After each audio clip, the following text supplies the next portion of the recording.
Dan hal ini juga jelas membuat marah keluarganya si Christine, di mana mamanya Christine yaitu Sharon dengan tegas berkata bahwa pasti ada sesuatu yang mereka sembunyikan. Hai, wassalamualaikum warahmatullahi wabarakatuh. Terima kasih sudah klik video ini. Oke, jadi di malam minggu ini Nadia akan kembali membawakan sebuah cerita kriminal berdasarkan request terbanyak dari kalian semua. Yang pengen kali aku bahas soal kematian seorang pramugari cantik yang lagi viral kali di media sosial nih, Dan pramugari cantik tersebut bernama Christine Angelica Faba Dakera. Dan Christine ini diduga telah diperkosa dan dibunuh oleh beberapa lelaki yang baru saja dia kenal dalam malam pergantian tahun kemarin di sebuah hotel yang bernama City Garden Hotel di kota Makati, Filipina. Dan dikarenakan kasus ini baru saja terjadi, jadi kemungkinan informasi yang aku sampaikan ini hanya aku ambil berdasarkan kabar-kabar yang memang sudah tersebar luas di internet, karena aku tidak punya kemampuan untuk langsung datang ke Filipina untuk menyelidikinya. Jadi apa yang aku akan ceritakan ke kalian itu adalah berdasarkan fakta yang sudah beredar luas, yang aku riset, aku kumpulkan, aku simpulkan kepada kalian. Ya sebenarnya juga mungkin di antara kalian sudah banyak yang tahu kasusnya, atau mungkin bisa baca sendiri lah gitu di internet. Tapi balik lagi aku akan menceritakan kemungkinan buat kalian yang lebih senang mendengar dibanding membaca ya. Oke, jadi gimana kisah lengkapnya? Kita langsung masuk aja ke ceritanya. Check it out.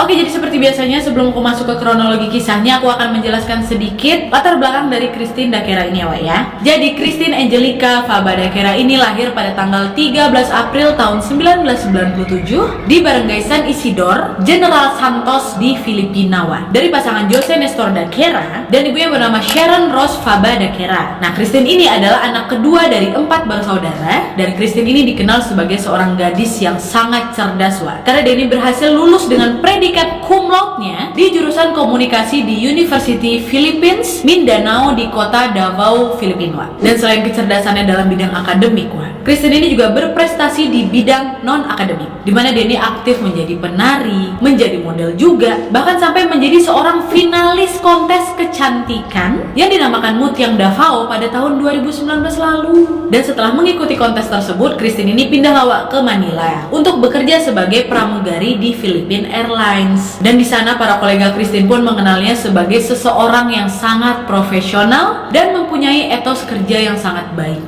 Dan Christine pun diketahui ingin membangun karir sebagai pramugari karena dia ini bercita-cita ingin membawa keluarganya ini keliling dunia lah. Karena memang kan kalau misalnya kita bekerja di maskapai penerbangan, biasanya keluarga kita ini akan diberikan harga khusus yang jelas jauh lebih murah dari taraf standar penumpang lainnya kan. Jadi itulah salah satu alasannya kenapa dia ini ingin menjadi seorang pramugari. Jadi semasa hidupnya memang Christine Dakera ini dikenal merupakan anak yang sangat baik lah gitu kan. Tapi sayangnya pada masa pergantian tahun kemarin, Christine mengalami kejadian naas di mana dia ditemukan tewas di dalam sebuah bathtub di sebuah hotel. Sekarang nih baru kita masuk ke bagaimana kronologi kematian dari Christine Dakera ya. Check it out.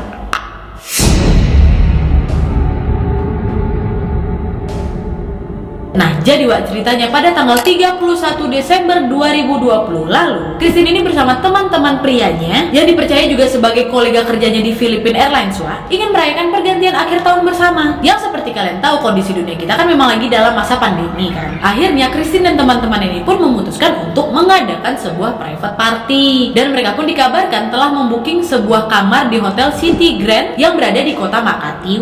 Dan untuk meramaikan private party ini, teman-teman dekat Christine tadi juga turut mengundang teman-teman mereka. Nah, jadi para laki-laki yang hadir di malam pergantian tahun di private party tersebut adalah sahabat-sahabatnya Christine dan juga teman-teman dari sahabat-sahabatnya Christine tersebut. Dan diperkirakan pada malam itu Christine ini merayakan pergantian tahun bersama setidaknya 12 orang lelaki. Nah, jadi gitu ya.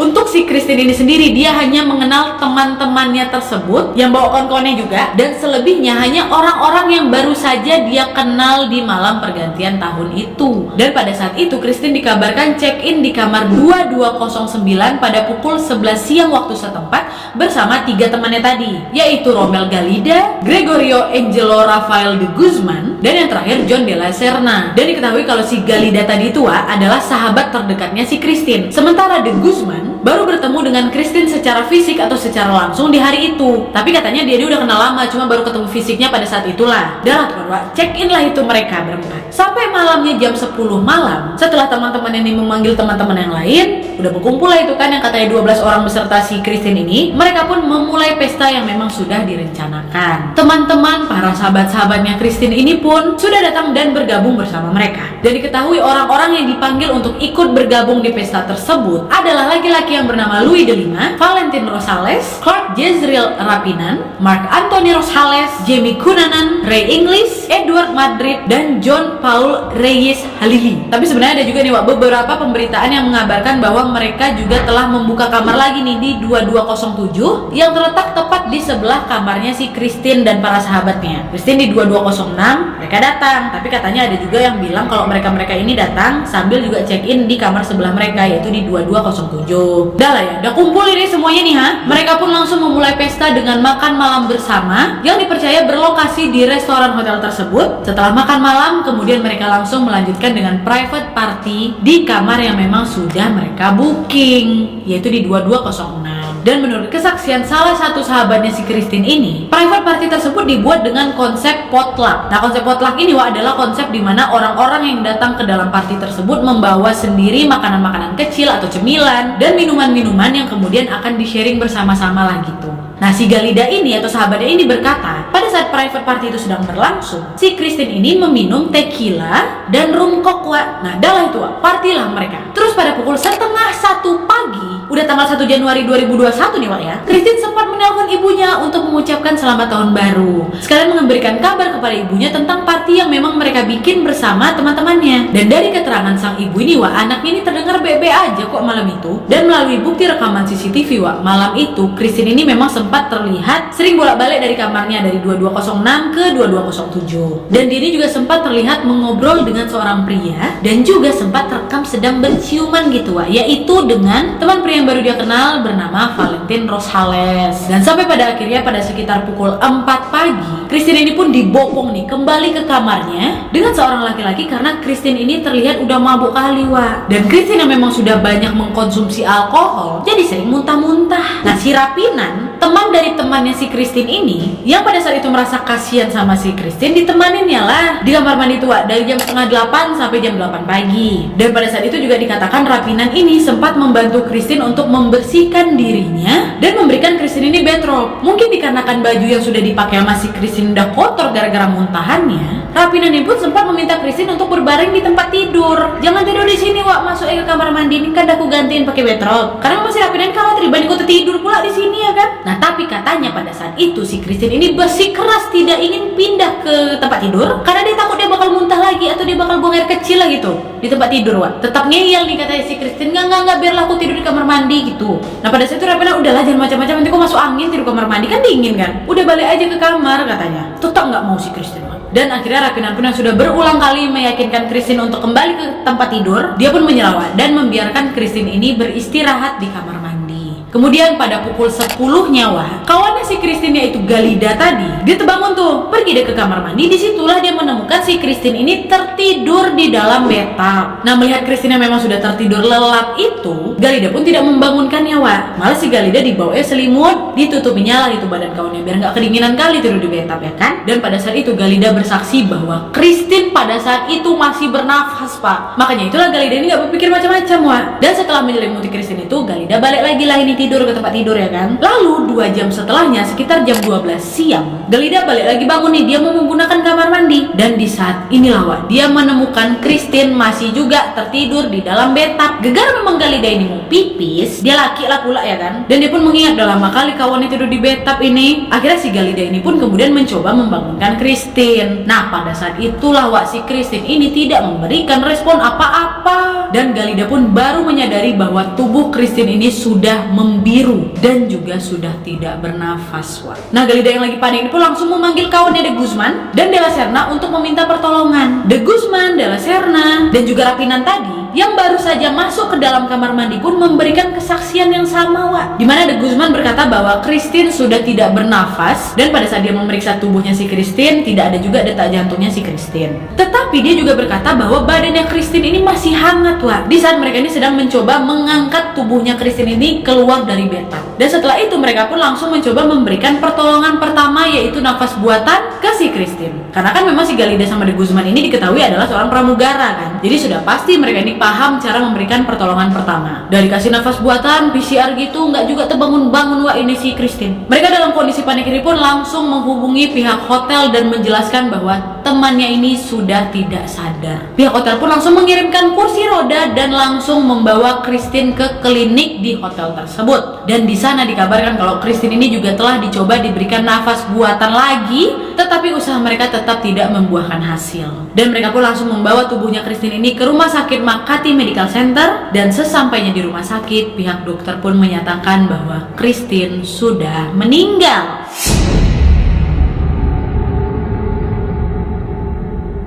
Kemudian pada tanggal 2 Januari 2021 pada pukul 9 paginya, otopsi pun langsung dilakukan kepada tubuhnya Christine di rumah duka Rizal di kota Pasay. Dan FYI, dalam otopsi ini tim forensik akan mengumpulkan dua jenis data, Wak. Yang pertama antemortem, yaitu data sebelum korban meninggal dunia, kayak pakaian, foto, tato, tanda lahir, sampel DNA dari keluarga, dan lain-lain. Dan data kedua adalah postmortem, yaitu data yang ditemukan pada tubuh jenazah, seperti sidik jari, DNA, dan segala tanda fisik maupun kondisi seluruh organnya jenazah. Nah, kedua data ini pun langsung dikumpulkan untuk perbandingan kondisi jenazah pada saat hidup dan ketika sudah meninggal, sehingga penyebab kematian atas identitas jenazah ini dapat diketahui. Nah, gitu ya. Dan temuan data postmortem dalam laporan mediko-legal oleh kantor Laboratorium Kriminal Distrik Kepolisian di sana menunjukkan bahwa penyebab kematian Christine adalah akibat pembengkakan dan pecahnya pembuluh darah besar, yaitu aorta. Aorta ini adalah pembuluh darah besar yang mengantarkan darah dan oksigen ke seluruh tubuh. Dan bagian aorta si Christine ini, Wak, pecah. Tapi pecahnya masih menjadi misteri. Kok ya bisa pecah? Dan dari sini Wak, polisi mulai berspekulasi dengan minim bukti yang mereka miliki bahwa hal itu bisa saja terjadi karena Christine ini telah dibius atau dianiaya, Wak. Dan menurut kepala polisi Makati Depositar, Galida, kawannya si Christine tadi, bersaksi bahwa Christine telah berkata kepadanya kalau dia ini curiga bahwa Mark Anthony Rosales telah membubuhi minumannya dengan sesuatu yang memabukkan, sehingga membuat badannya Christine ini jadi nggak enak badan, Wak. Dan dari laporan tersebut juga menyebabkan ada memar tuh di tangan kanannya si Christine, paha kanan, lutut, pergelangan kaki, dan juga terdapat luka goresan atau cakaran di paha kanannya si Christine, Wak. Dan dalam pemeriksaan genital dilaporkan juga ditemukan luka robek yang dalam dan lecet. Dan selama itu ditemukan juga jejak sperma di kelaminnya Christine, dan di dokumen tersebut juga mencatat bahwa Christine ini udah dibalsem semua sebelum diotopsi atau diawetkan gitu kan. Dan memang penemuan terakhir ini juga sempat membingungkan tim forensik, karena nggak jelas gitu kenapa bisa si Christine ini dibalsem terlebih dahulu dan siapa yang melakukannya. Sempat bingung itu orang itu. Dan dengan banyaknya penemuan yang dilakukan oleh tim forensik, entah kenapa ada sedikit permasalahan oleh bagaimana cara pihak kepolisian ini menghandle kasus kematiannya Christine. Karena penemuan-penemuan yang ditemukan oleh tim forensik tidak disampaikan secara resmi di dalam laporan kepolisian pada tanggal 4 Januari 2021. Dimana pada saat itu pihak kepolisian sedang mengadakan press conference kepada publik. Tapi hal itu nggak disampaikan. Yang ada, polisi hanya secara resmi menyampaikan bahwa kematiannya Christine ini diduga sebagai kasus pemerkosaan dan pembunuhan, dan polisi telah mengajukan tuduhan pemerkosaan dan pembunuhan ini terhadap 11 pria yang diidentifikasi bersama Christine pada malam tahun baru di 2020 itu. Tetapi polisi tidak punya dasar bukti yang kuat untuk memaksa ke-11 pria ini untuk menyerahkan diri dan memberikan kesaksian. Dan ditambah lagi polisi juga tidak memiliki surat penangkapan apapun. Tetapi kepala polisi PNP atau Philippine National Police yang bernama Jenderal De Bolsinas mengatakan mereka telah menangkap 3 tersangka yang juga diketahui adalah sahabat-sahabatnya si Christine ini, karena memang mereka lah yang telah membawa Christine ini dari hotel ke rumah sakit. Dan ketiga orang tersebut adalah John Pascual, Romel Darulo Galido, dan John Paul Haliliwa. Dan sebenarnya De Guzman pun memang ikut mengantarkan Christine ke rumah sakit, tapi dia ini ternyata pulang terlebih dahulu dan berkata kepada teman-temannya bahwa dia ini akan siap apabila polisi membutuhkan kesaksian tambahan darinya. Jadi dia bukan kabur, dia cuma pulang sebentar aja.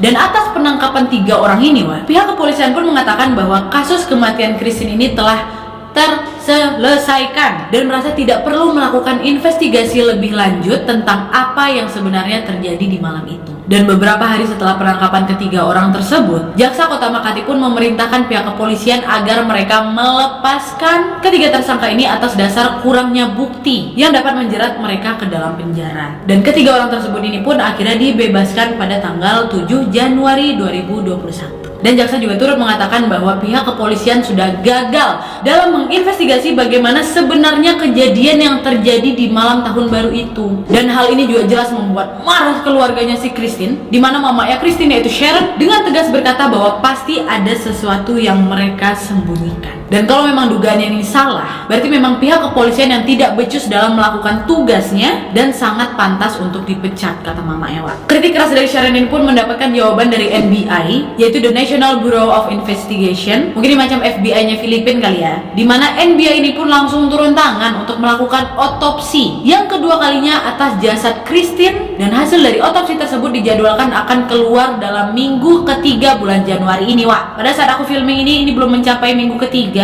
di bulan Januari ini. Jadi kalau kalian nonton ini pada saat minggu ketiga Januari dan sudah ada hasilnya, boleh sekali ditambahkan di bawah, Wak. Makasih. Dan pada saat itu juga pihak NBI berjanji bahwa mereka akan melakukan segala upaya agar kematian Christine ini dapat terungkap atau terpecahkan. Nah, jadi itu tadi sedikit kronologi otopsi dan penyelidikan dari kasus kematiannya Christine Dakerawa ya. Dan sekarang kita akan masuk ke beberapa teori-teori kematian yang berkembang setelah kepergiannya Christine ini. Langsung aja zoom.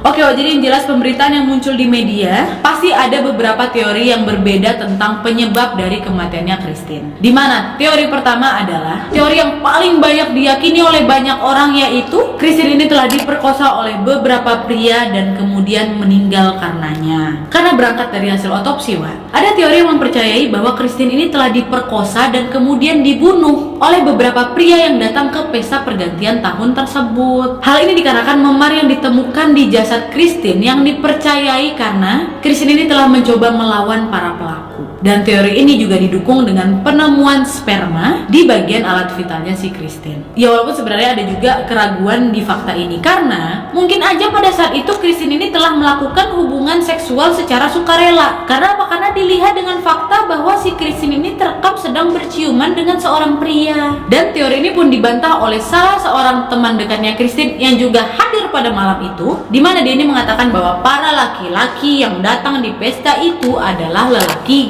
gay. Jadi sangat diragukan kalau memang Christine ini telah diperkosa secara bergilir. Dan hal ini juga didukung oleh pengakuannya De Guzman yang secara terang-terangan mengaku bahwa dirinya ini adalah seorang gay. Dan seumur hidupnya dia ini tidak pernah berhubungan badan dengan wanita, Wak. Menurut aku statement dari Guzman ini betul-betul beresiko tinggi sih. Karena kalau memang dia ini bukan gay, tiba-tiba dia bilang kalau dia gay, mana ada wanita yang mau dekat sama dia, yang ada dijauhin sama kawan-kawan laki-lakinya kan, sama keluarganya juga apalagi. Tapi itu spekulasi aku aja. Lanjut. Nah, jadi memang sangat tidak mungkin tuh dia melakukan kejahatan tersebut kepada si Christine. Terlebih lagi dia ini membiarkan Christine ini digilir oleh orang-orang yang baru saja dia kenal. Jadi tuh nggak mungkin lah si De Guzman sama kawan yang lain itu diam aja. Nah, itu teori pertama. Teori kedua adalah pecahnya pembuluh darah besar Christine akibat obat-obatan terlarang. Nah, sebelum membahas teori ini, aku ingin memberikan sedikit informasi tambahan tentang penyebab pecahnya pembuluh darah besar pada seseorang ya. Jadi memang beberapa penyebab yang aku temukan dari beberapa informasi. Penyebabnya adalah pertama, tekanan darah tinggi, terus ada diabetes, penyakit turunan, peradangan di bagian pembuluh darah, ada juga gara kecelakaan, dan ada juga dikarenakan dosis obat yang terlalu tinggi. Nah, teori ini didukung dari penyebab yang terakhir tadi, yaitu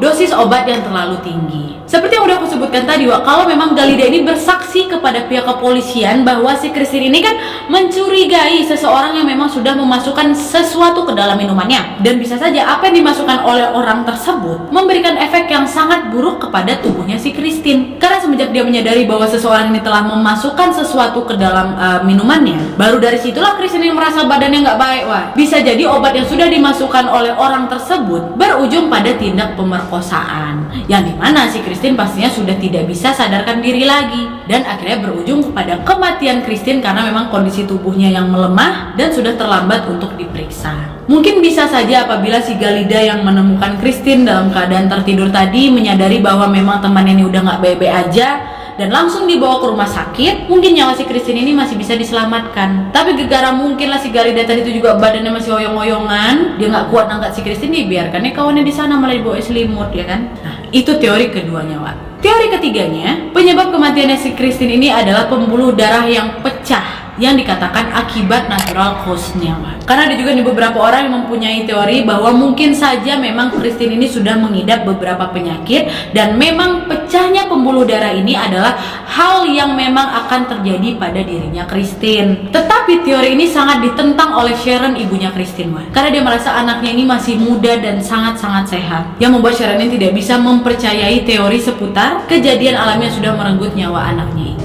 Oke, Wak, jelas kasus dari kematian Christine sampai sekarang masih dalam proses investigasi dan pihak NBI bersama pihak kepolisian pun masih terus berusaha untuk mengumpulkan semua bukti dan mereka berjanji akan terus melakukan yang terbaik sampai kasus kematian Christine ini bisa terpecahkan, Wak. Mamanya Christine yaitu Sharon pun tidak pernah lelah berbicara kepada publik bahwa dia sama sekali tidak percaya bahwa anaknya ini meninggal dunia akibat pecahnya pembuluh darah. Dia dengan tegas mempercayai bahwa anaknya ini sudah diperkosa secara bergilir dan meninggal karena itu. Dan sampai saat ini juga Sharon masih berharap saksi-saksi yang belum berbicara kepada pihak kepolisian agar segera melaporkan kesaksian mereka untuk bisa membantu penyelidikan kasus anaknya ini, Wan. Dan yang pasti juga agar si Christine ini segera mendapatkan keadilan. Dan kita yang ada di Indonesia ini yang mungkin tidak bisa berlaku apa-apa, yang mungkin hanya bisa memantau bagaimana perkembangan dari Christine Dakera atau pramugari cantik ini, kita juga pasti akan berharap semoga kasus ini bisa menemukan titik terang dan sama-sama bisa mengirimkan doa kepada Christine dan keluarga yang ditinggalkan, Wak, ya.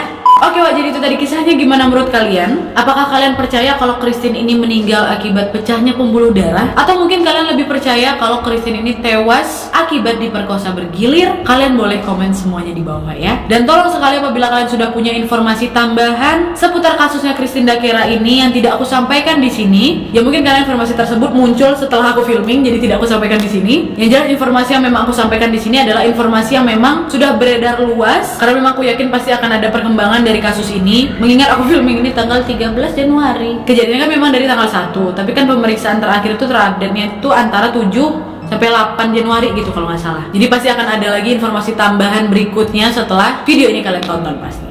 Jangan lupa tambahin informasinya di bawah ya, aku juga mau baca.